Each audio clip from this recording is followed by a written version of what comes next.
Untuk program naturalisasi, semua naturalisasi itu diproses secara transparan dan diputuskan oleh pelatihnya.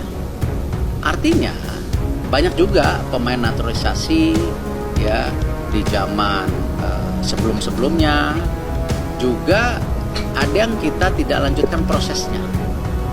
Ya karena tadi tidak lain ya tentu standar atau keinginan daripada Selamat datang Pascal atau Struijk di Timnas Indonesia. Ini bisa bikin Cina ketar-ketir. And I think he shows, he's growing better. So I think for my topic is Arif Aiman. Declan Lambert has grown into the role. Dulu dia hadir sebenarnya kita sign dia sebagai right back. Jadi sekarang mungkin boleh cakap dengan saya. Eric Thohir pernah nak ajak kita lawan pada last year saya ingat, tapi kita tak dapat ada timing. Tapi kalau ada ruang bila untuk FIFA calendar, Timnas Malaysia dikabarkan diundang Timnas Indonesia Malaysia, bukan level kita. Kita tengok kesesuaian lah masa dan juga ketika tu.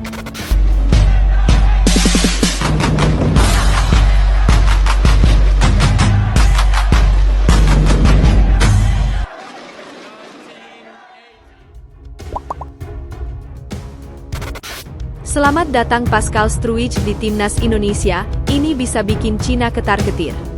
Atmosfer panas mulai terasa menjelang laga penentuan antara Timnas Indonesia melawan Cina pada 5 Juni 2025 mendatang dalam lanjutan Grup C kualifikasi Piala Dunia 2026 zona Asia.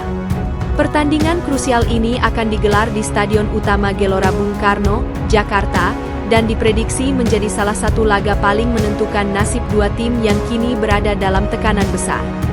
Timnas Indonesia saat ini menempati posisi keempat klasemen sementara Grup C dengan koleksi 9 poin, hasil dari 8 pertandingan. Posisi ini masih cukup menjanjikan untuk menjaga peluang lolos ke babak selanjutnya.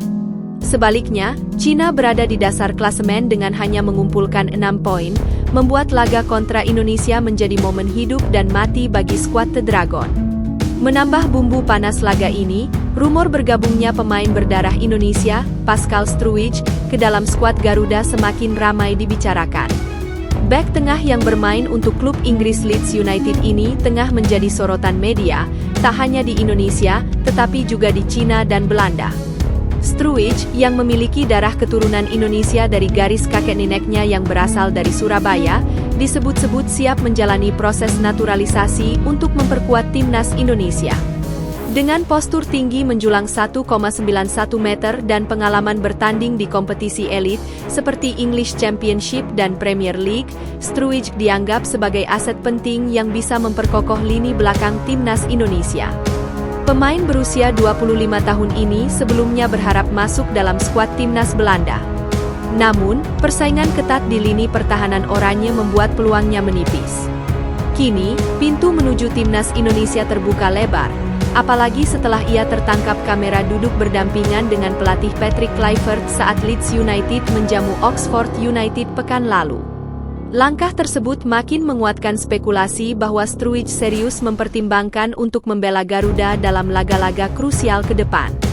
Apabila proses administrasi naturalisasi berjalan lancar, sang pemain bisa langsung tampil saat Indonesia menjamu Cina dan Jepang pada Juni mendatang. Kabar ini ternyata menimbulkan kekhawatiran di kubu lawan, khususnya media Cina. Media lokal di sana menilai bahwa kehadiran pemain sekelas Struijk bisa menjadi ancaman serius bagi peluang Cina untuk mencuri poin dari laga tandang mereka di Jakarta.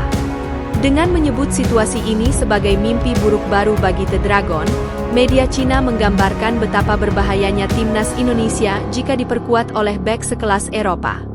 Cina yang sebelumnya masih menaruh asa untuk merangkak naik di klasemen harus menghadapi kenyataan pahit bahwa mereka bisa semakin terbenam jika gagal meraih poin dalam 2 laga sisa. Kehadiran Struijk di skuad Garuda bisa membuat pertahanan Indonesia lebih tangguh dan terorganisir, sesuatu yang memang menjadi kekurangan tim dalam beberapa laga terakhir. Di sisi lain, Indonesia mendapatkan suntikan semangat baru dari wacana kedatangan pemain naturalisasi. Upaya PSSI dalam memperkuat tim dengan talenta diaspora sudah beberapa kali membuahkan hasil, seperti bergabungnya Jordi Amat, Sandy Walsh, dan Rafael Struijk. Kini, Struwij bisa menjadi bagian dari strategi panjang untuk meningkatkan kualitas tim nasional secara menyeluruh. Meski proses naturalisasi tak semudah membalikan telapak tangan, optimisme tinggi terus digaungkan oleh berbagai pihak. Jika berhasil bergabung tepat waktu, Struwij bisa menjadi pembeda saat menghadapi tekanan dari tim-tim besar seperti Cina dan Jepang di laga tersisa. Langkah strategis Indonesia ini juga menjadi cerminan dari tren global dalam dunia sepak bola, di mana banyak negara memanfaatkan talenta diaspora untuk memperkuat kekuatan nasional mereka.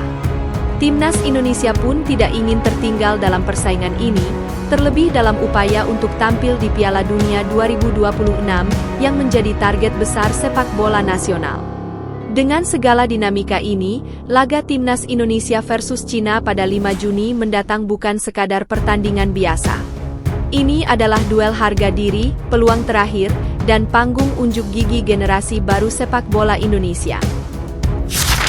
Timnas Malaysia dikabarkan diundang Timnas Indonesia, Malaysia, bukan level kita. Timnas Malaysia dikabarkan diundang PSSI untuk ambil bagian di turnamen 3 negara yang dilangsungkan pada September 2025. Selain Timnas Indonesia dan Malaysia, turnamen segitiga ini kabarnya diikuti negara Asia Barat, Lebanon. Indonesia bersiap menjadi tuan rumah turnamen 3 negara di FIFA Matchday September 2025 yang berlangsung 1 hingga 9 September 2025. Turnamen akan diikuti Indonesia, Malaysia dan Lebanon, tulis akun X ASEANBAL. Namun, salah satu media Malaysia OneFootball My, meledek kabar PSSI yang mengundang Malaysia untuk ambil bagian di turnamen mereka. OneFootball My menyebut Timnas Indonesia bukanlah level skuad Harimau Malaya, julukan Timnas Malaysia. Turnamen level apa ini? Beda level dengan Malaysia, tulis OneFootball My via akun X-nya, OneFootballem.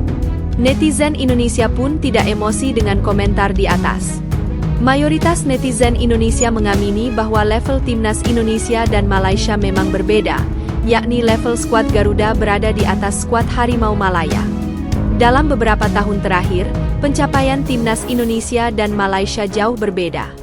Di saat Timnas Indonesia masih berpeluang lolos Piala Dunia 2026, langkah Malaysia rontok di babak kedua kualifikasi.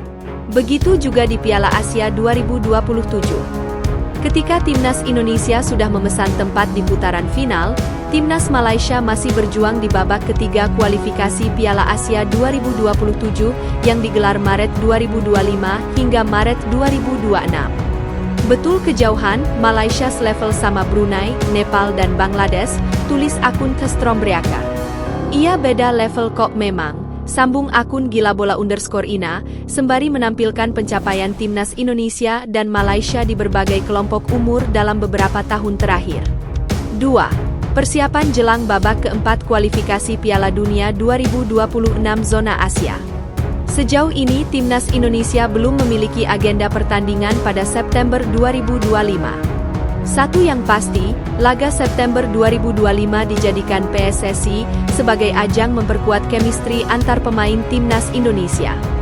Sebab, Timnas Indonesia hampir pasti main di babak keempat kualifikasi Piala Dunia 2026 zona Asia yang digelar Oktober 2025. 1 bulan sebelum main di babak keempat, chemistry Ula Romeni dan kawan-kawan wajib ditemukan demi meningkatkan performa skuad Garuda.